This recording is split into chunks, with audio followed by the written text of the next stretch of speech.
ओम शांति। आज 8 फरवरी 2023। आज की साकार मुरली रंगीन बड़े बड़े अक्षरों में पढ़ें, सुने और मंथन करें। आज की मुरली का सार, मीठा मीठा बाबा कहते, मीठे बच्चे तुम ब्राह्मण ही गॉडली स्टूडेंट हो। तुम ब्राह्मण क्या हो? गॉडली स्टूडेंट हो। तुम्हें बाप ने रचता और रचना के आदि मध्य अंत का ज्ञान देकर क्या बना दिया? जानी जाननहार, मास्टर जानी जाननहार, जो सब कुछ जानता है। परमात्मा सब कुछ जानता है और आपको भी क्या बना दिया? सब कुछ जानने वाला। अब आप भी सब कुछ जानने वाले बन। अभी तुम सब कुछ जान जाते हो, मतलब कोई बात ऐसी नहीं रही जो आपको ना पता हो। सारे राज, अपना सारा अंत बाबा ने दे दिया। उसके बाद भी हम बाप समान नहीं बन सकते। क्या वंडरफुल बात है ना। अपना अंत सारा का सारा दे दिया, सारा राज हमें समझा दिया, फिर भी हम बाप समान नहीं बन सकते, तो किसकी गलती है? प्रश्न, दूसरों को समझाने की फलक किन बच्चों में रहेगी? दूसरों को समझाने की फलक किन बच्चों में रहेगी? किन बच्चों में होगी फलक?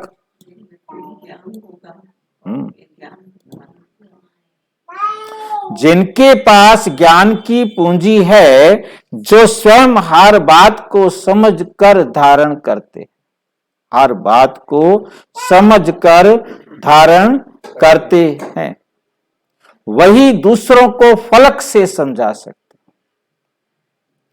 तुम्हें फलक से सबको बाप का परिचय दे, उनसे वर्षा लेने की विधि बतानी। फलक माना नशा, जोश, उमंग, उत्साह भरी होनी चाहिए, खुशी। और सबको क्या बताना है? वर्षा लेने की विधि बतानी है। मतलब कितना सीधा क्लियर बाबा समझाते हैं। सबको विधि बतानी, चाहे मनसा से बताओ, चाहे वाचा से बताओ, चाहे कर्मणा से बताओ। सेवा यही कर सकते हैं। हर एक ने प्राप्त खुद करना, हर एक ने अपनी प्राप्ति से ही अपना भाग्य बनाना है। किसी दूसरे की मेहनत का फल किसी दूसरी आत्मा को नहीं मिल सकता। इसलिए बाबा क्या कहते हैं? क्या देना है आपको? सहयोग।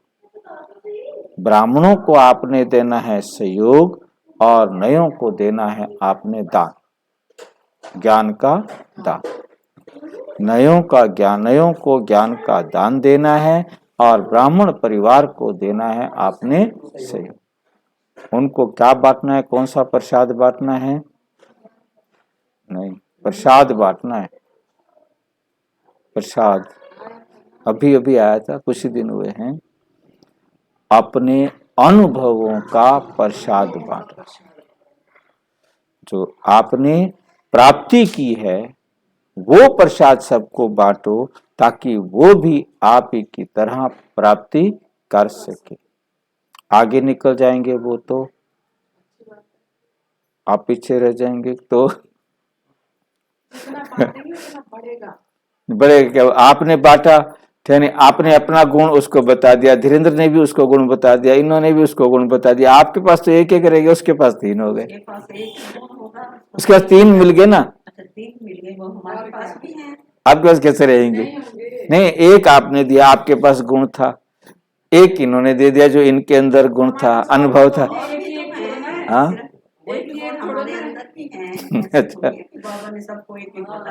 नहीं मतलब हर एक की प्राप्ति तो अपनी अपनी है ना। बस सबने सब प्राप्तियां तो नहीं की है। अब आपने किसी चीज में महारत हासिल की, आपने किसी चीज में महारत हासिल की, धीरेन्द्र ने किसी चीज में महारत हासिल की और उनको आपने भी दे दिया, उन्हें भी दे दिया, उन्हें भी दे दिया। ठीक है, मतलब कहने का है कि हर एक ने अपनी मेहनत का फल पाना है। उसने मेहनत किया, तीनों में गुण देखे और उन तीनों गुणों को उसने पास लिया। मेरे पास एक गुण था, मैंने कहीं किसी के पास गुण देखे नहीं, इसलिए मैं एक गुण वाला रह गया। मेरी मेहनत की कमी है ना, मतलब मुझे मेहनत करना है, जिसके लिए बाबा कहा स्लोगन, हाँ, गुण मतलब ग्राहक बनो, गुण चोर बनो, जैसे भी हो दूसरों के गुणों को देखो और उसको अपने जीवन में ला। गीत है, तकदीर जगाकर आई हूं, ओम शांति। वास्तव में ये गीत गाने की जरूरत नहीं है। तकदीर जगाकर आई हूं, ये गाने की जरूरत नहीं है, ये समझने की जरूरत है ना। ये आवाज करना पड़ता है, परंतु बहलाने के लिए ये आवाज करना पड़ता है। किसके लिए? बहलाने के लिए। वास्तव में आत्मा को आवाज करने की दरकार, सिर्फ समझना है कि भी मेरी किस्मत जागी है, जो मुझे भगवान ने पढ़ने के लिए चुन लिया, या मेरा कोई श्रेष्ठ भाग्य है जो मैं भगवान के पास पढ़ने के लिए आ गई। अब उसको गाने की जरूरत तो नहीं है ना, उसको अंदर अंदर गाओ, खुशी मनाओ, परंतु गा के सुनाने का मतलब तो उसका कोई मतलब, आवाज करने की दरकार ही नहीं। आत्मा तो आवाज से परे निर्वाण धाम जाना चाहती है, जहां आवाज ही नहीं वहां जाना चाहती है। बहुत बाजे गाजे तालियां आदि सुनकर आत्मा थकी हुई है, इसलिए अब बाप को याद करती है, अब बाप को याद करती है।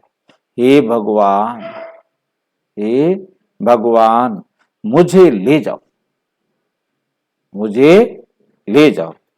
बच्चे जानते हैं ये बाप हमको समझा रहे हैं, जैसे घर में बाप और दादा दोनों बच्चे बच्चे कहते हैं। दादा ऐसे नहीं कहेंगे कि पोतरे इधर आओ, दादा भी कहते हैं बच्चे इधर आओ, दोनों ही कहेंगे बच्चे इधर आओ।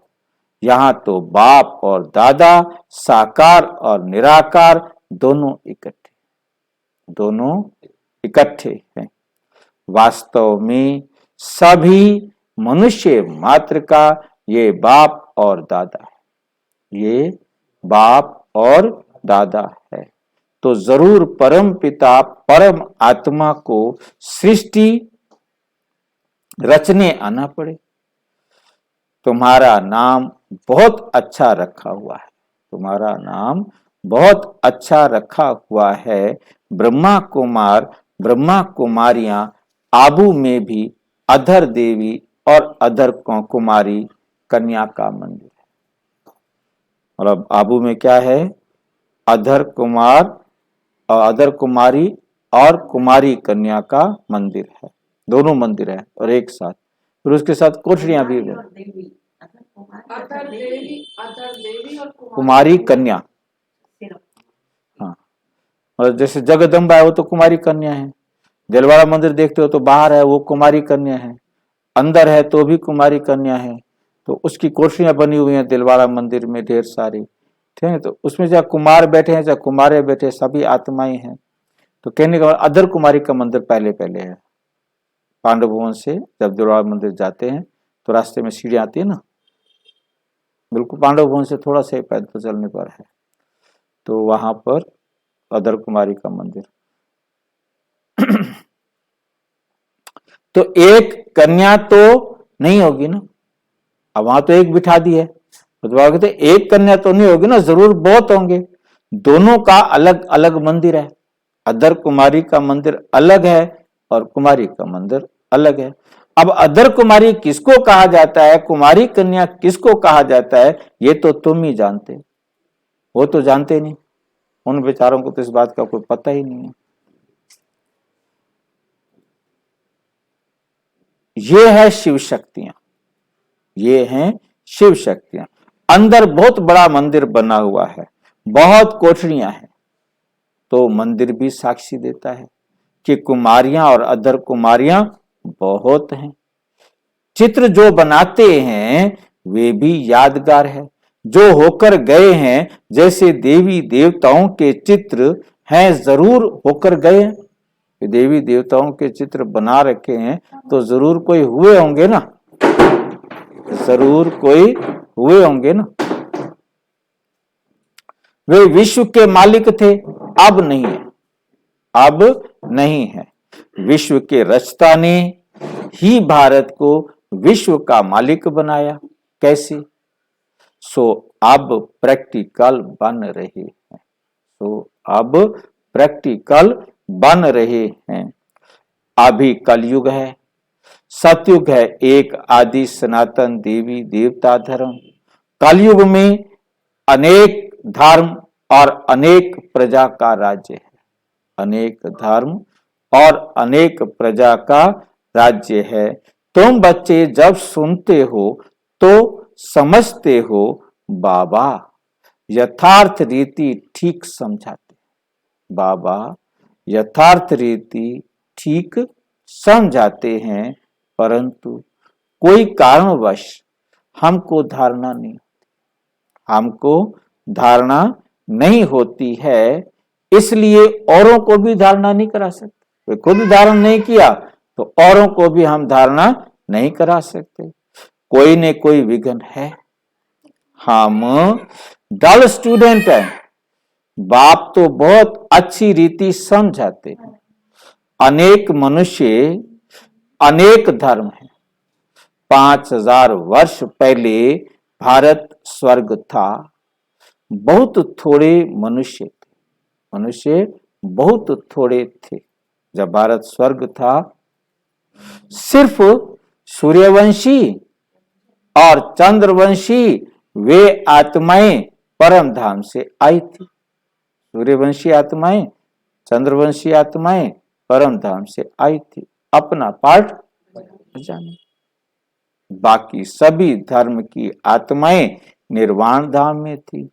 अभी तो अनेक धर्म है, बाकी देवी देवता धर्म प्राय लोप है। तो जरूर फिर सतयुग बनेगा, फिर सतयुग बनेगा। परम पिता परम आत्मा को ही आकर स्वर्ग रचना पड़े। भक्त जो भगवान को याद करते हैं, भक्त जो भगवान को याद करते हैं, तो उन्हों को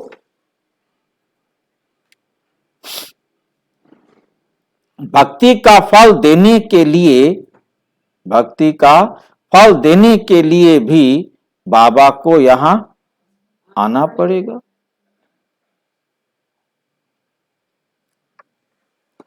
बाकी सबको वापस मुक्ति धाम ले जाते, बाकी सबको वापस मुक्ति धाम ले जाते हैं, और तो कोई वापस ले जा नहीं सकता। कोई भी गुरु साधु संत महात्मा वापस ले नहीं जा सकता। अगर एक भी गुरु गति सद गति दे सकता होता तो फिर उनके पिछाड़ी लाखों शिष्य भी जाते।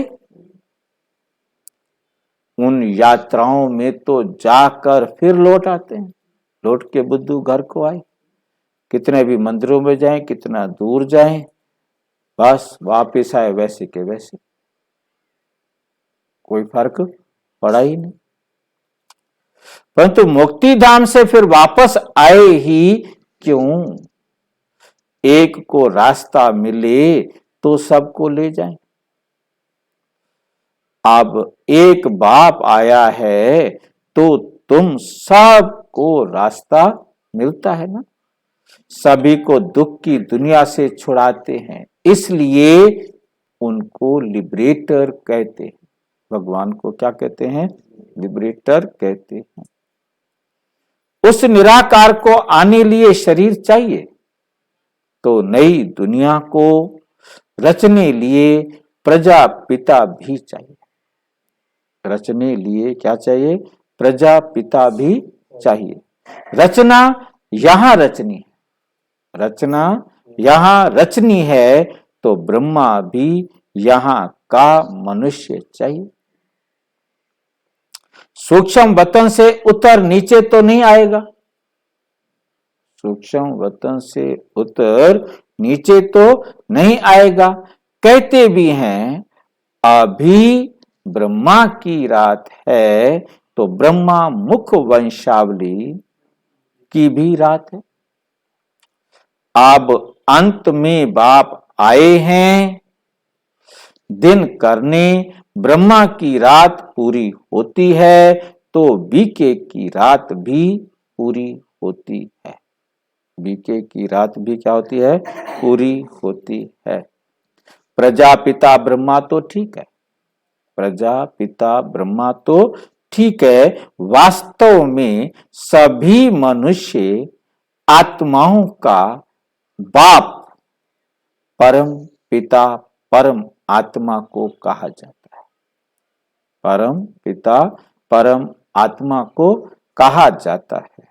सभी उनको गॉड फादर परम पिता परमात्मा कहते हैं। सेंसिबल मनुष्य जब गॉड फादर कहते हैं तो कोई मनुष्य को याद नहीं करते। भरोसेमंद की बुद्धि होती है कि भगवान ऊपर है, किसी मूर्ति के आगे भी खड़े होंगे तो उसको कहेंगे कि ये उनकी मूर्ति है, तो कोई मनुष्य को याद नहीं करते।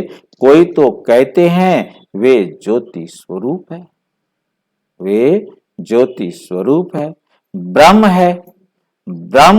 ब्रह्मा विष्णु शंकर को तो ब्रह्म नहीं कहेंगे।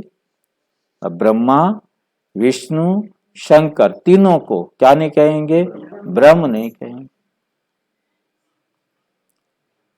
तो पहले पहले परिचय देना है अपना, हमने अपना परिचय उनको देना है कि हम हैं ब्रह्मा कुमार और ब्रह्मा कुमारी। तो ब्रह्मा को भी परम पिता परमात्मा रचते हैं, फिर ब्रह्मा के मुख से ब्राह्मणों को रचा। प्रजापिता है तो जरूर बहुत संतानें होंगी। इस रीति सिजरा बढ़ता जाता है, सिजरा बढ़ता जाता है। नक्शे में जनसंख्या बढ़ती जाती है, एक के 4 बच्चे, फिर चारों के 4 बच्चे। ब्राह्मणों का वर्ण बदल सतयुग देवता बनते। जो ब्राह्मण थे, ब्राह्मण वर्ण से बदलकर सतयुग के देवता बनते, क्योंकि बाप बैठ ब्राह्मणों को राजयोग सिखलाते हैं। बाप कहते हैं तुम मेरे द्वारा मुझे और मेरी रचना को जानने से सब कुछ जान जाते। मेरे द्वारा मुझे और मेरी रचना को जानने से सब कुछ जान जाते हो, बाकी कुछ जानने के लिए नहीं रहता, बाकी कुछ जानने के लिए नहीं रहता।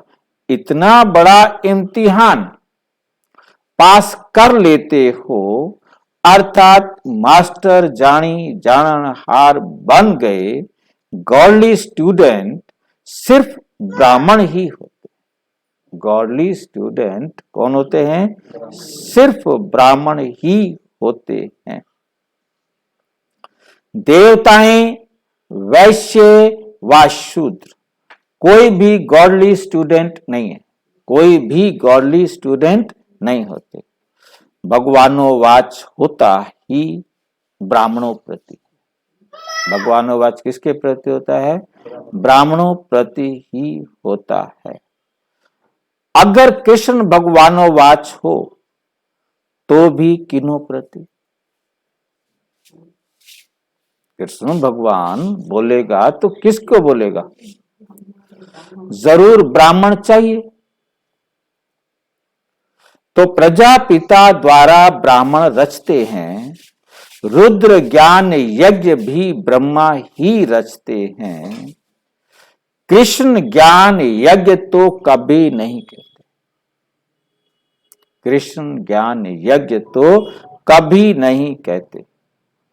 तो पहले पहले समझाना है कि हमको पढ़ाने वाला स्वयं परम पिता परम आत्मा, परम पिता परम आत्मा है, जो ही ज्ञान का सागर है। वही हमारा बाप, टीचर, सतगुरु है। फिर इसमें कोई उल्टा सुल्टा प्रश्न उठाने की दरकार ही नहीं। जो भाई बहन आते हैं इधर उधर से, क्यों बाबा को बिठा रखा है, क्यों ये है, ये सब उल्टे सुल्टे प्रश्न उठाने की दरकार ही। इतने ढेर बीके हैं, कोई एक दो नहीं है। पहले पहले पढ़ाना ही अलफ है। अलफ माना अल्लाह। पहले पहले सबको परमात्मा का ही परिचय देना है। अलफ माना आत्मा भी होता है, अलफ माना परम आत्मा भी होता है। अलफ बिगर मनुष्य कुछ भी जान नहीं सकता, कुछ भी जान नहीं सकते। उन्हों को समझाना चाहिए कि परम पिता परम आत्मा शिव ब्रह्मा मुख द्वारा ब्राह्मण रच रहे। परम पिता परम आत्मा शिव ब्रह्मा मुख द्वारा ब्राह्मण रच रहे हैं। अकेला ब्रह्मा तो रचता नहीं है, अकेला ब्रह्मा तो नहीं रचता, पालना विष्णु तो नहीं करता। कहा ही जाता है ब्रह्मा द्वारा, रचने वाला कोई और है। ब्रह्मा द्वारा देवी देवता धर्म की स्थापना की, तो करने वाला तो कोई और है ना। ये पॉइंट्स धारण करने की है, ताकि ये बात आपकी बुद्धि में बैठी होगी तो तुरंत आप औरों को समझा सकेंगे। बाबा के पास ज्ञान है तो तुमको डिलीवरी करते हैं, बाबा के पास ज्ञान है तो वो तुमको दे देते हैं। तुम हो ज्ञान गंगाएं, सागर तो एक ही है। ये ब्रह्मा भी ज्ञान कंठ करते हैं। ज्ञान कंठ करना माना याद करना, क्योंकि ज्ञान कंठ और नाना कंठ, ऐसा गांठ में, हाँ नाना बोलते हैं, नामा बोलते हैं, मतलब अपनी अपनी भाषा है। और पैसा जो है ना अपनी गांठ में, वो तो है आपका, नहीं तो कुछ भी नहीं आपका। तो ये भी ज्ञान गंगा हुई। ब्रह्मा भी क्या बन गई है, ज्ञान गंगा बन गई है। ज्ञान कंठ करने वाले को, भाई इसको ले जाओ, ज्ञान कंठ करने वाले को ज्ञान गंगा कहा जाता है। उसमें मेल फीमेल दोनों आ जाते हैं, उसमें मेल भी आ जाते हैं और फीमेल भी आ जाते हैं। ज्ञान सागर तो एक ही बाप है। यहां देखो, पानी के सागर को तो टुकड़ा टुकड़ा कर दिया है, पानी के सागर को तो टुकड़ा टुकड़ा कर दिया है। सतयुग में जब एक ही सूर्यवंशी राजाई थी तो सागर के टुकड़े नहीं थे, और एक ही सागर था, स्वर्ग था। चारों तरफ बेशक सागर के नाम अलग अलग होंगे, परंतु सागर तो सारा एक ही था। है तो सागर अब भी एक, कोई भी कहीं जा सकता था, कोई भी कहीं जा सकता था। मतलब कहीं भी सैर करने के लिए जाना है तो अपना हवाई जहाज उठाया और जिस द्वीप पे, जिस जहां भी चले जाओ, घूम फिर के आ जाओ, पिकनिक कर। सागर है मुंबई में है, पूरे वर्ल्ड में एक ही सागर है। देखो है तो एक ही सागर, परंतु ये कमाल है पानी की, ये नहीं पानी की हदें, पानी की हद है, पानी में भी कमाल है। मतलब मैं अंदर तो जाके नहीं, तो वीडियो मैंने देखा है कि हिंद महासागर और काला सागर दोनों मतलब जो है ना कलर दूर तक कभी भी मिक्स नहीं होता। पानी है ना, अब ये पानी इधर इधर जो है ना काला पानी है, इधर सफेद पानी, मतलब मिक्स ही नहीं होता कभी, वहीं के वहीं लाइन है। मतलब ये सरफेस का फर्क होगा, सरफेस कुछ भी नहीं भाई। हाथ में लेके देखो तो भी काला होता है। हाँ वो पानी है ही, पानी है ही अलग, सरफेस का कोई मतलब ही नहीं है। समुद्र है और समुद्र में अथाह पानी है, कितनी स्पीड से पानी आता है, ऐसे पानी भी आपस में मिक्स नहीं होता है। मतलब ये मतलब वंडरफुल बात है ना। तो इसी प्रकार से लाल सागर है, अलग अलग जगहों के सागरों की मतलब उनकी जो विशेषता है वो लाइन सागरों की बनी हुई है। मतलब ये भी कमाल की बात है ना, ऐसे नहीं है कि बेना ठीक है कोई लाइन तो है ना तभी उसका नाम चेंज किया है, ठीक है ना, ऐसे नहीं कि बेना पानी के कलर की लाइन है। पानी का कलर ही चेंज है। हाँ चेंज है, ऐसा तो नहीं कि बीच में कोई कुछ नहीं, कोई दीवार नहीं है, दीवार भी नहीं है, कोई दीवार नहीं है समुद्र के बीच में। लहरें आती हाँ नहीं नहीं, आप ये बताओ कि पूरे वर्ल्ड का समुंदर एक ही है, हाँ हाँ फिर तो समुंदर से किसी भी देश में जा सकते हैं। जा सकते हैं, परंतु हमारी हद है ना, ये भी तो फैसला किया है ना कि अभी आप हमारी हद में नहीं आओगे। अब जैसे पाकिस्तान है, पाकिस्तान की जमीन हमारी जमीन के साथ मिली हुई है, अब समुद्र भी मिला हुआ है, तो फिर उनका समुद्र के रास्ते से अंदर घुस जावे ना हमारे देश में, वो तो बटे हुए हैं ना। बटी हुई है, तो इसलिए वो लाइन लगी हुई है, जमीन है उसके ऊपर लाइन लगी हुई है कि बॉर्डर बना हुआ है कि वो उसके पार रहेंगे, वो उसके पार रहेंगे, वो उधर नहीं जा सकते, वो उधर नहीं जा सकते। वहां कोई कह ना सके कि मेरी हद में ना आओ। अब दुबई है, दुबई में भी दो अलग अलग खंड हैं, वो उनका भी सिक्का अलग है, उनका सिक्का अलग है, जमीन के अंदर पर ही लाइन लगी हुई है, जैसे हरियाणा और पंजाब, हरियाणा और राजस्थान, वैसी वो उधर नहीं आते, वो उधर नहीं जाते, उसके सिक्के अलग हैं, उसके सिक्के अलग हैं, जमीन पर है, कोई बीच में पानी नहीं, कुछ नहीं, पहाड़ नहीं, कुछ नहीं, मतलब वो बस तुम्हारी ये लाइन है, तुम अपने देश में रहो, हम अपने देश में रहेंगे। ऐसे भारत और पाकिस्तान एक ही तो था। हाँ बिल्कुल, वहां कोई कह ना सके कि मेरी हद में ना आओ अथवा पानी ना लो, यहां तो एक दो का पानी ही बंद कर देते हैं। पंजाब ने पानी बंद कर दिया, हरियाणा को नहीं देंगे हम पानी, हरियाणा की सरकार अलग है, पंजाब की सरकार अलग है, हम क्यों दे पानी, मात्र दो भी पानी, फिर क्या होगा, उस पर राजस्थान भी मरता है, हरियाणा भी मरता है, पंजाब भी मरता है, क्योंकि उसने पानी रोक दिया। अब पानी तो अपने पास खड़ा करेगा ना, वो खड़ी फसलें सड़ रही हैं। मतलब कहने का ये है, मेरा चाहे क्या बोलते हैं, मेरी दीवार गिर जाए कोई बात नहीं, पड़ोसी की भैंस भरनी चाहिए, मतलब वही है, मतलब ये मतलब मेरी दीवार गिर जाए कोई बात नहीं, तो जब पड़ोसी की भैंस जरूर मर जानी चाहिए। यहां तो एक दो का पानी बंद कर देते, कितने टुकड़े हो गए हैं। ऐसे ही चाइना ने पानी रोका हुआ है, और वो इतना पानी रोका हुआ है कि यदि वो छोड़ दे तो उस इलाके के सारे बह जाएंगे। ये भी मुसीबत है साथ में, मतलब उसके बाद एक ऐसा एटम बम है कि उस रास्ते में जितने भी इलाका आएगा, ठीक नहीं, वो बंगाल का और वो जो भी है ब्रह्मपुत्र वाला रास्ते से, तो वो सारे बह जाएंगे। इतना पानी ऊपर रोक रखा है उसने, बांध बना रखे हैं, बेशक उसने बांध बिजली बनाने के लिए बना रखे हैं, पानी छोड़ दे तो बम है एक वो, कितने लोग गए रास्ते में, जितने लोग नहीं, बिल्कुल टर्की में देखो पता नहीं कितने हजार, हाँ वो तो पता नहीं कितने दब गए हैं, अब जितनी लाशें मिल रही हैं उतने डेड बॉडी बता रहे हैं। बता रहे हैं अभी हाँ पता लगेगा जब वो निकलेंगी।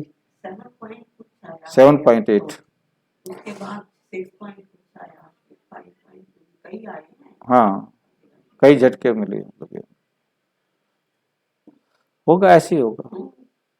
उन आत्माओं को ताकत दो कि अभी तुम भी अब कोई बात नहीं, तुम्हें अब नया शरीर मिल जाएगा, शरीर छूट गया है, बाकी कष्ट मिल रहा है तो वो तुम्हारा हिसाब किताब बराबर हो रहा है, डोंट अभी वरी। तो फिर आएंगे बेचारे, हाँ, कहाँ जाएंगे, गर्भ तैयार हैं, जैसे जैसे शरीर छूटता जाएगा। अभी तो जिंदे निकल रहे हैं, अभी तो जीवित निकल रहे हैं, बच्चे निकल रहे हैं, बुढ़े निकल रहे हैं कैसे कैसे। हाँ, ये 7.8 है, बाकी जगहों पर तो 9 भी आया हुआ है। हिस्ट्री दिखा रहे थे कि कितने कितने कितने लोग मरे, हजारों लोग। सीरिया, टर्की, जो भी है। ऐसा नहीं कि ऊपर से छतें गिरेंगी, नीचे से भी पड़ती है अभी तक। हाँ, कुछ भी एक देखो किसका शरीर कैसे छूटना है, उसने वहां पहुंचना है, अपना उसी हिसाब से शरीर को छोड़ना है। अब ये देखो ना कि जब वही गुजरात में हुआ था, ये जो अब यहाँ हो रहा है, मतलब कहने का है कि अब बच्चे निकले जीवित, अब वो कोई ऐसी दीवार गिरी कि वो कहीं दबके रह गए, मतलब उनके पास कम से कम सांस जाने के लिए जगह थी। अभी दिखा रहे थे उसके अंदर एक बुढ़ा है, वो फंसा पड़ा है, तो उसको पानी पिला रहे हैं ऊपर से भी, तो पानी तो पी ले, चल भी, कुछ तो देर अंदर जाए।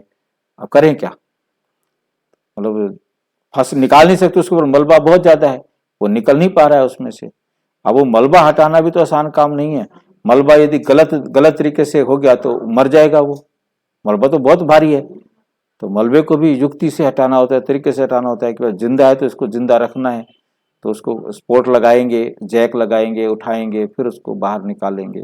और कितने मंजिल बिल्डिंग है। हाँ, बिल्कुल। कहते हैं कि एंटी अर्थक्वेक बना रखे हैं। सब जगह थोड़ा बने हैं। एंटी अर्थक्वेक जापान मेथड है, तरीका है। अब वहां से यहाँ पर भी कुछ उस टेक्नोलॉजी पर तो जैसे मैक्सिमम, जैसे अब हमने बना रखा है, कौन सा इसमें हमने फार्मूला यूज किया, कोई भी नहीं। मतलब जो सोचते हैं कि पहले से ही, तो उसका पहले नीचे से ही ऊपर तक काफी प्लानिंग करनी पड़ती होंगी। नीचे से ये बुर्ज हिलेगी खलीफा तो ऐसे बनाया हुआ है, नहीं, ऐसे थोड़ा बनाया हुआ है, इतना वो बना रखा है। नहीं, बहुत ध्यान से बनाते हैं, काफी नीचे गहराई तक, गहराई से लेते हैं ना, वरना तो गिर जाए। यहीं पर मानेसर रोड के ऊपर बनाया था एक कृष्ण बड़ा, ऐसे ही, और वो जो है ना बनाया, अभी बन ही रहा था, पूरा खड़ा भी नहीं हुआ था, वो गिर गया, मजदूर 2 दब गए। तो न्यूज ये आई थी कि कृष्ण ने 2 मजदूरों को दबा दिया, दबाकर मार दिया। मतलब इस प्रकार से न्यूज दी थी उसकी, क्योंकि गिर गया, क्योंकि आखिर बस नीचे तो जमीन तक गहराई तक नहीं था, मतलब ऊपर था तो हवा चली और उसको तो धक्का लगेगा ना, वो तो एकदम अदर खड़ा हुआ है। नीचे से ही हिलती है, हाँ, गहराई से ही तो आता है। बिल्कुल बिल्कुल बिल्कुल। जैसे जैसे पृथ्वी तो गोल होती है ना भैया, फिर भूकंप कहीं कहीं क्यों आता है? पृथ्वी कहीं भूकंप क्या है कि नीचे प्लेटें हैं, लेयर्स हैं। अब जैसे आप मोटी सी बात आप समझ लो कि पानी है नीचे, पानी समझ रहे हैं, पानी हमारा लेवल कम हो गया है, ये तो हम समझ रहे, पानी 200 250 300 मीटर नीचे चला गया है, जो पानी ऊपर था। अब जितनी भी पानी था वो तो जगह खाली छोड़ के गया है, तो वो जगह खाली है, ठीक है नहीं।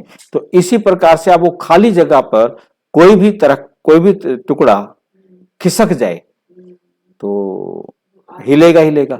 जैसे अब पहाड़ के ऊपर है, ऊपर बारिश हो रही है, उसके नीचे से मिट्टी थी जिसके सहारे वो रुका हुआ था, वो पानी निकलते निकलते वो मिट्टी धीरे धीरे चली गई, अब वो पत्थर को सहारा नहीं रहा, तो पत्थर सीधा लड़कता हुआ नीचे आते हैं। तो ऐसे वो ऊपर से नीचे गिरते हैं, ऐसे नीचे जगह खाली होती है, मतलब ऐसे परतें हैं, प्लेटें हैं, हाँ, वो हिल जाती है। अब आप ये देखिए कि जहां पर पत्थर निकाल के ला रहे हैं, मार्बल का कितना पत्थर निकाल के ला रहे हैं, वो सारा जमीन में से पत्थर निकाला जा रहा है, ऊपर से नहीं निकाला जा रहा है, जमीन में से सारा पत्थर निकाला जा रहा है। अब वो जो सारा पत्थर निकाला गया, मीलों मीलों खाली कर दिया है। मुझे याद आता है कि मैं कॉपर माइन में गया था, गाड़ी से अंदर जाती है, गाड़ी जाती है और हाँ ऑक्सीजन सिलेंडर लगा करके, और मिलो मिलो तक जिधर देखो खाली खाली पड़ा है। तो लोहा भी तो जमीन में से निकाल लोहा, कॉपर, ये जितने भी हाँ ये पेट्रोलियम, जो भी चीजें जमीन में से निकाली जा रही हैं, अब वो जमीन तो हमने कर दिया खाली और उस पर वेट तो है ना, तो वो बैलेंस बिगड़ता ऊपर है। से बिल्डिंग और बना दी इतनी बड़ी बड़ी। वो तो जो भी है, मतलब कहने का है कि जहां बैलेंस बिगड़ा, वो थोड़ी सी प्लेट हिली तो ऊपर वाला तो हिलेगा हिलेगा ना, तो उसी इलाके में हिलेगा, बाकी जगहों पर क्यों हिलेगा। गैसेस है अंदर, आप गैस को यदि थोड़ा सा भी सुराख मिल जाए तो उधर भागेगा। जैसे मैंने एक वीडियो में लिखा कि जो इतने हमने कोयले के लिए खाली किया, कोयला निकाला, कितना कोयला निकाला होगा, कब से कोयला निकालना शुरू किया। मैंने मैंने फर्स्ट टाइम जब देखा इसको कि एक गाड़ी में 45 डब्बे, 45 वैगन कोयले के गए और 4 कोयले के वैगन मेरे सामने चले गए 1 घंटे के अंदर अंदर। मैं ग्वालियर जब एग्जाम देने गया था तो 180 डिब्बे कोयले के गए। कितना कोयला गया होगा, कितना कोयला जाता होगा। मतलब एक वैगन इतने बड़े कमरे जितना तो होगा ना, हॉल कमरे जितना, इतनी जगह तो खाली हो गई। 180 कमरे की जगह खाली होगी 1 घंटे के अंदर। बैलेंस होएगा ना। हाँ तो मतलब कहने का है कि अब यदि ये कहीं अंदर समुद्र के साथ जाकर के खुल जाए मुंह, मतलब मुंह खुल जाए, खोदते खोदते जा रहे हैं, पता नहीं किधर जा रहे हैं, कितनी दूर चले गए, ठीक है नहीं, और उधर समुद्र का पानी उधर से घुस जाए एक बार, उसकी स्पीड कितनी होगी, उसकी स्पीड इतनी होगी जिन्होंने सोचा नहीं होगा उधर बाढ़ आ जाएगी, क्योंकि पानी तो बहुत बहुत फास्ट स्पीड से अंदर से गुजरेगा। ऊपर से कुछ भी नहीं हुआ, अंदर से बाढ़ आ गई। मतलब कुछ भी क्या होगा, बोला हर एक के साथ, उसकी तैयारियां नहीं हो रही। हाँ सब उसी की तैयारियां हो रही। मतलब ये बड़ा वंडरफुल, मतलब जो है ना धरती का खेल है। हमने इसको बिगाड़ दिया है, इतना बिगाड़ दिया है, इतना बिगाड़ दिया है, और उस बिगाड़ का फल भी तो हमें ही लेना है। और नहीं कर सकते, सुनेगा ही नहीं। अच्छा तुमने बिगाड़ा है, तुम भी भुगतो, ठीक है नहीं। एक ही सचखंड स्वर्ग की स्थापना कर रहे, बाप का भी विचार सागर मंथन होता है, तब तो समझाते हैं। ब्रह्मा भी कहेंगे सभी जीव आत्माएं हमारे बच्चे। आदि देव अथवा आदम सभी का बाप है, आदि देव आदम सभी का बाप है। ऐसे नहीं कि उस समय कोई मनुष्य नहीं थे फिर आदम ने आदमी पैदा किए। मतलब आदम ने कोई आदमी पैदा नहीं किए, उन्होंने दिखाया कि आदम बीवी से आदमजादे आदमजादियां बने, पैदा किए, ठीक है ना। और हम क्या कहते हैं, ब्रह्मा ने सरस्वती से ब्रह्मा कुमारियां पैदा किए, उन्होंने ब्राह्मण कह दिए। अब शिव बाबा आकर ब्रह्मा द्वारा ब्रह्मा कुमारियां बनाई, तो मतलब मनु ने मानव बनाया। मतलब उसी बात को बाबा यहां पर ले रहे हैं। वो कहते हैं फिर आदम ने आदमी पैदा किए, बाबा कहते हैं नहीं, निराकार बाप को पहले जरूर आदम में आना पड़े। कहते मैं आता हूं इस आदम में, और तुम आदमजादियों को रच, तो मैं मुख्य वंशावली रचूंगा ना। तो शिव बाबा आकर आदमजादियों को कैसे रचेंगे, मुख्य वंशावली। बाकी ऐसे नहीं कि कोई मुख से निकल आए, कोई नासिका से निकल आए। उन्होंने तो दिखा दिया, मुंह किया खोला और राक्षस पैदा हो गया, वारा नाक से वरा अवतार हो गया, ठीक नहीं। कैसे कैसे उन्होंने पैदा, हाँ कान से पैदा हो गए मधु कैटव, पवन से हनुमान पैदा हो गया, कोई कहां से निकला है पता ही नहीं। ये सब हैं भक्ति की बातें। मनुष्य तो कच्छ मच्छ को भी पूजते रहते, कछुए को मछली को भी भगवान समझते रहते हैं। तो पहली पहली बात है, देखो मछली की पूजा करते हैं और मछली को खा जाते हैं। तो पहली पहली बात है कि आत्माओं का बाप कौन है? वो जरूर स्वर्ग रचता होगा। अब तो नरक है, अभी हम स्वर्ग के लिए राजयोग सीख रहे हैं। परम पिता परम आत्मा द्वारा ब्रह्मा भी उन द्वारा पढ़ रहे हैं। परम पिता परमात्मा सभी आत्माओं का बाप है। ब्रह्मा जीव आत्माओं का बाप है। हम उनकी मुख वंशावली ब्रह्मा कुमार और ब्रह्मा कुमारियां हैं। हम उनकी मुख वंशावली कौन है? ब्रह्मा कुमार और ब्रह्मा कुमारियां हैं। हमको ज्ञान फिर भी ज्ञान सागर बाप ही देते हैं। हमको ज्ञान कौन देता है? ज्ञान सागर बाप ही देते हैं। हम श्रीमत पर चलते हैं, हम बाबा की श्रीमत पर चलते हैं। वे तो नामी ग्रामी है, वे तो नामी ग्रामी है। ब्रह्मा की मत मशहूर है, ब्रह्मा की मत मशहूर है। ऐसे कभी नहीं कहा जाता कि विष्णु की मत, विष्णु भी उतर आए तो भी तुम नहीं मानेंगे। ब्रह्मा के लिए कहते हैं, परमात्मा के लिए कहते हैं, विष्णु के लिए कोई नहीं कहता। नहीं कहते हैं भी ब्रह्मा भी उतर आए ना तो इसको नहीं समझा सकते, परमात्मा भी उतर आए इसको नहीं समझा सकते, राम जी उतर आए तो भी इसको नहीं समझा सकते। फिर तो ऐसे कोई नहीं बोलता कि विष्णु उतर आए, इसको नहीं समझा सकते। नारायण को भगवान समझते हैं, इसलिए वो कह देते हैं भगवान भी उतर आए, तो इसको विष्णु के लिए नहीं कहते। अब कोई विष्णु को भी भगवान कहे तो उसके लिए सारी बातें ठीक है, पत्थर को भी भगवान कहे तो उसके लिए वो बात भी ठीक। ये ब्रह्मा के लिए कहा जाता है, उनको ज्ञान देता है शिव। ब्रह्मा को ज्ञान कौन देता है? शिव। तुम भी श्रीमत पर चल श्रेष्ठ बनते हो। बाप समझाते हैं कि मैं आकर देवता धर्म की स्थापना करता हूं। ये जो आर्य समाज जी इतनी खिटपिट करते हैं, उनको बोलो तुम देवताओं को तो मानते नहीं हो, तुम देवताओं को तो मानते नहीं हो, उनको खंडन करने वाले हो। हम हैं देवी देवता धर्म के, तुम्हारा धर्म अलग, देवी देवता धर्म अलग है। हर एक को फ्रीडम है अपने धर्म में कुछ भी करे। आर्य समाज, हाँ वो क्या है कि आर्य समाजों की अवस्था अब डावाडोल है, ठीक नहीं? अपना मोदी भी आर्य समाजी है, परंतु तो अवस्था डावाडोल है। कारण ये है कि अब उनको सनातन धर्म का ही सहारा लेकर सारा कुछ करना पड़ रहा है। उन्होंने देखा कि हम आर्य समाजी मुट्ठी भर आपस में लड़ेंगे तो मुसलमानों का भारी हो जाएगा पलड़ा, है नहीं? इसलिए सनातन धर्म वालों को अपने साथ मिला लो। तो इसलिए वो अंदर अंदर गुपचुप धीरे धीरे खो गए। और जो अपने आर्य समाज में जाने वाले हैं वो भी जो है ना अपने आप को कहना शुरू कर दिया कि राम महापुरुष हुए हैं, कृष्ण भी महापुरुष हुआ है।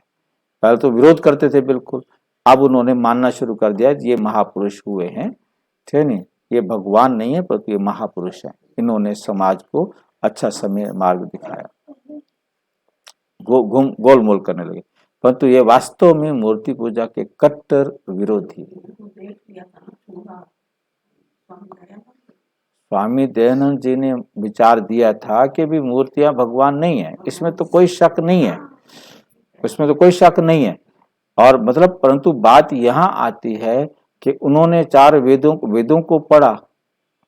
मतलब स्वामी दयानंद जी को जो उनका गुरु था अपना वृजानंद, स्वामी दयानंद का गुरु था वृजानंद।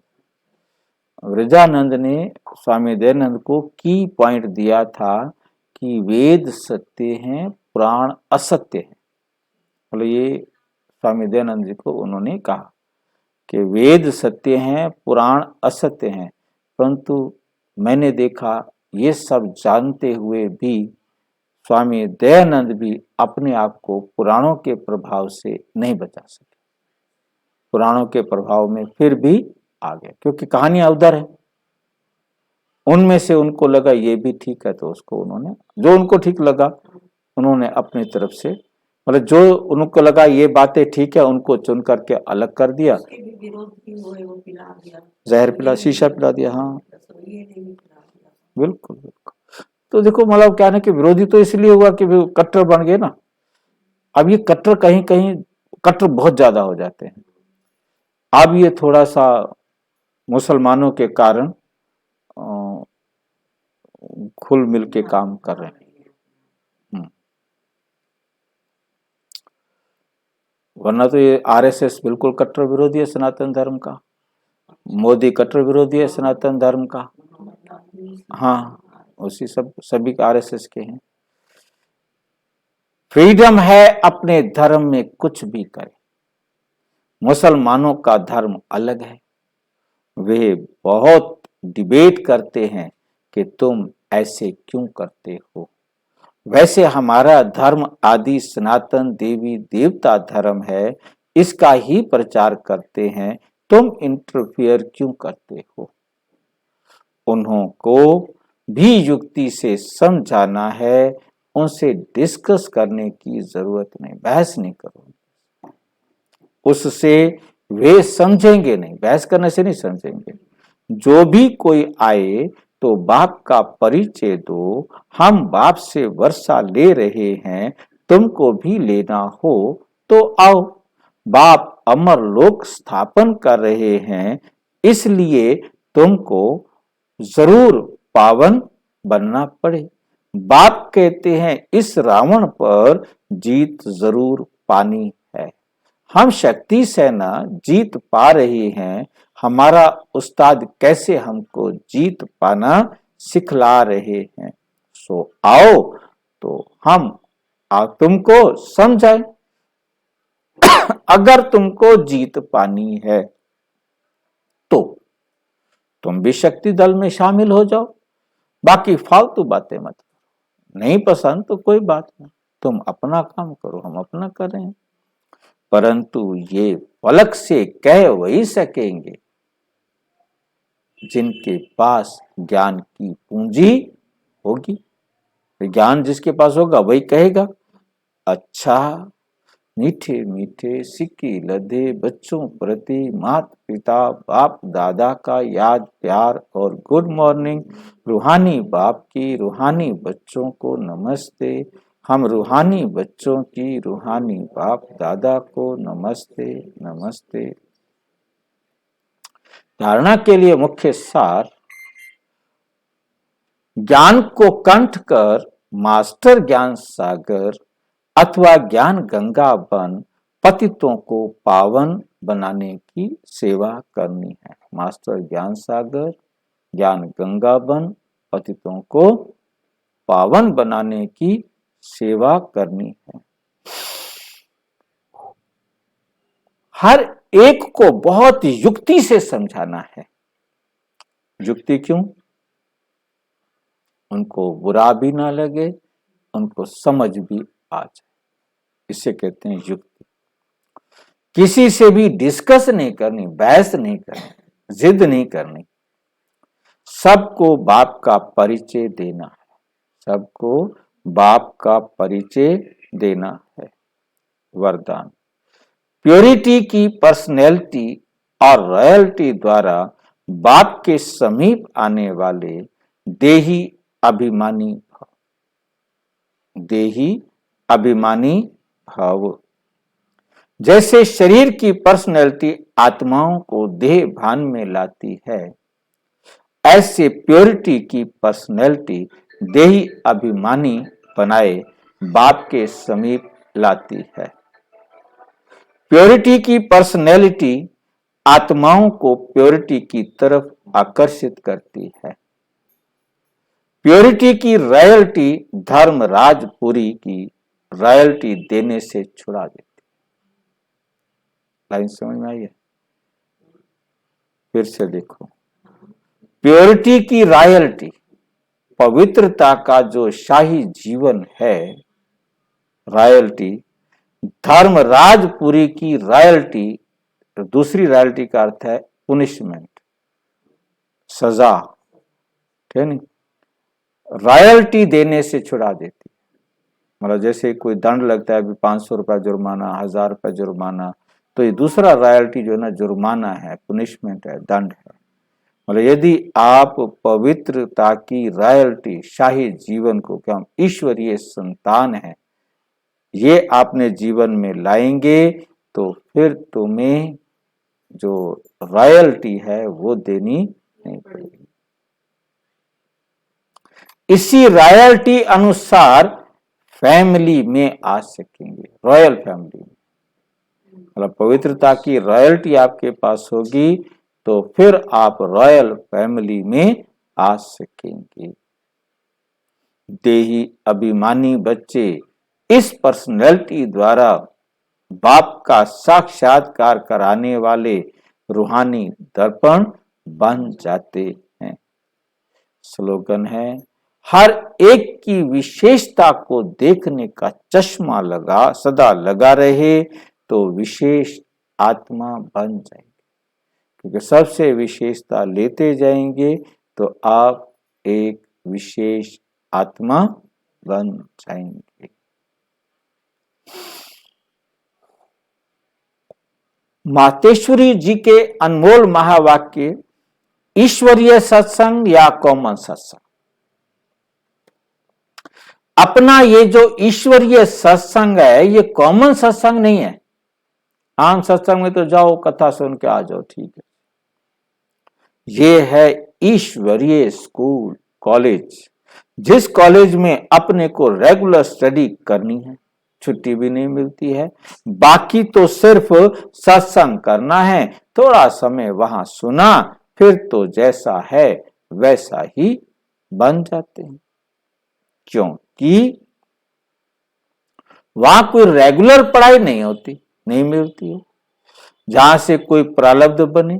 इसलिए अपना सत्संग कोई कॉमन सत्संग नहीं है।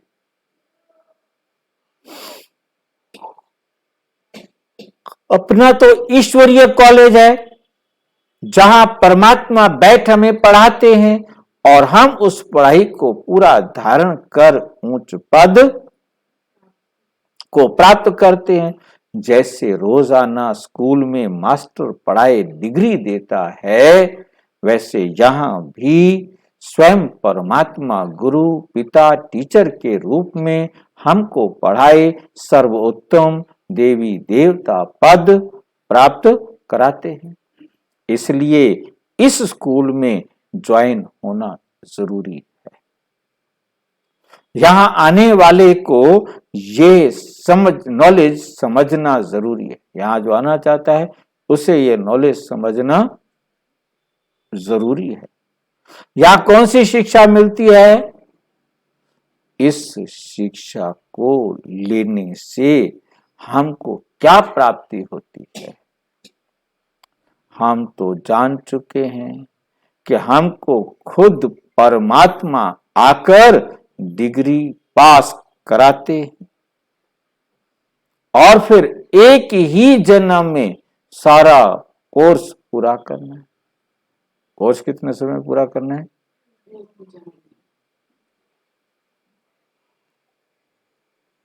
तो जरूर, तो जो शुरू से लेकर अंत तक इस ज्ञान के कोर्स को पूरा रीति उठाते हैं वो फुल पास होंगे। बाकी जो कोर्स के बीच में आएंगे वो इतनी नॉलेज को उठाएंगे नहीं। उनको क्या पता, उनको क्या पता आगे का कोर्स क्या चला।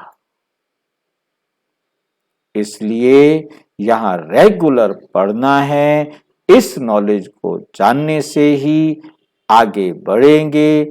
इसलिए रेगुलर स्टडी करनी है, रेगुलर स्टडी करनी है। मातेश्वरी जी के अनमोल महावाक्य समर्थ बाप साथ है तो समर्थ बनो।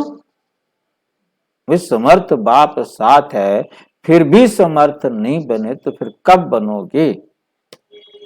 भगवानोवाच बच्चों के प्रति बच्चे जब परमात्मा खुद इस सृष्टि पर उतरा हुआ है, परमात्मा खुद इस सृष्टि पर उतरा हुआ है तो उस परमात्मा को हमें पक्का हाथ दे देना चाहिए। हाथ क्या करना चाहिए? पकड़ता भी है। बाबा पकड़ेगा नहीं, पकड़ेगा नहीं, जबरदस्ती हाथ उसके हाथ में दे दो। तो उस परमात्मा को हमें पक्का हाथ देना है, लेकिन पक्का सच्चा बच्चा ही बाबा का हाथ दे सकता है, बाबा को हाथ दे सकता है। इस बाप का हाथ कभी नहीं छोड़ना। अगर छोड़ेंगे तो फिर निधन का बन कहां जाएंगे। जब परमात्मा का हाथ पकड़ लिया तो फिर सूक्ष्म में ये संकल्प नहीं चाहिए कि मैं छोड़ दूं। वो संशय नहीं होना चाहिए, पता नहीं हम पार करेंगे वा नहीं। कोई ऐसे भी बच्चे होते हैं जो पिता को ना पहचानने के कारण पिता के भी सामने पड़ते, बाप को ही नहीं पहचानते, और ऐसे भी कह देते हैं हमको कोई की भी परवाह नहीं है, हमको कोई की भी परवाह नहीं है।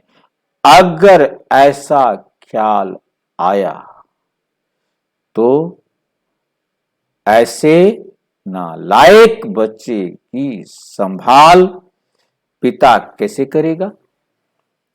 फिर तो मानो कि गिरा की गिरा, क्योंकि माया तो गिराने की बहुत कोशिश करती है, क्योंकि परीक्षा तो अवश्य लेगी कि कितने तक योद्धा रुस्तम पहलवान है, रुस्तम पहलवान है।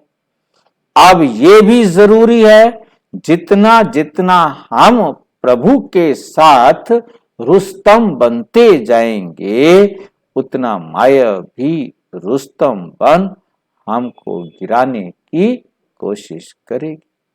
रुस्तम याद है? क्या है रुस्तम? पहलवान का नाम है।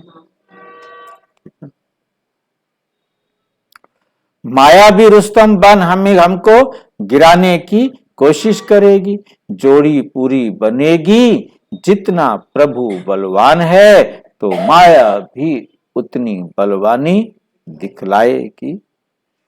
परंतु अपने को तो पक्का निश्चय है, आखरीन भी परमात्मा महान बलवान है, आखरीन उनकी जीत है। श्वासोश्वास इस विश्वास में स्थित होना है। माया को अपनी बलवानी दिखलानी है,